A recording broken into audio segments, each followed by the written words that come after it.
Hello good people, today I'm going to show you how to create a drop-down menu.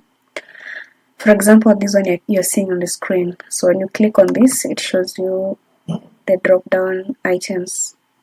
So in this tutorial, I will create media section so that I can have media as the main item and then have gallery, videos and blogs under it.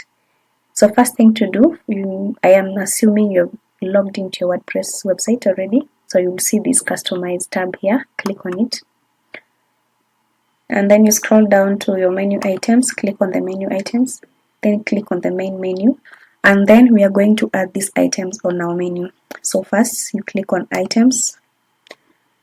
And then for the top level menu, this menu, media, we create it as a custom link. So you click on custom link, come here and click on custom link.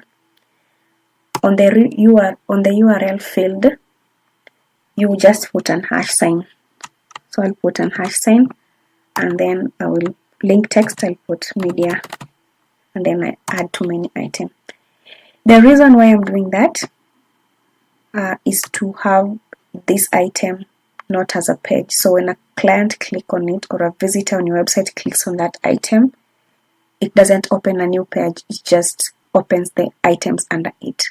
So next thing to do is to add items under the media section. So I'll click on add items, and then I come to pages because these are going to be real pages.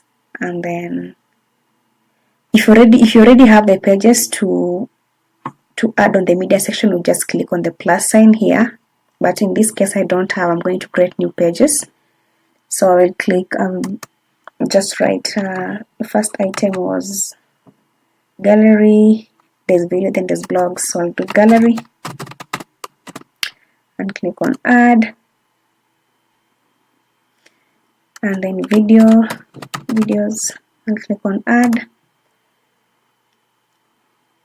then there's blogs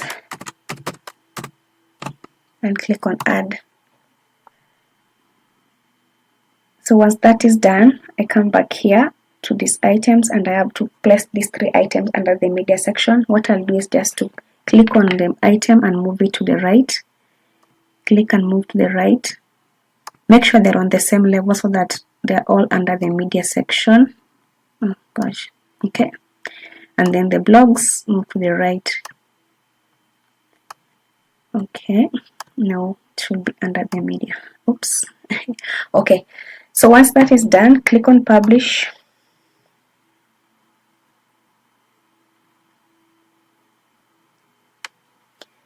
And close this. And as you can see, I have my media menu here, and when I click on it, just by hovering already, I can see it showing the items under it. If I click on it, the same still shows there's items under it. It's not opening a new page, it's just showing the items under it. So I'm hoping this video was so helpful to you, and thank you for watching. See you next time.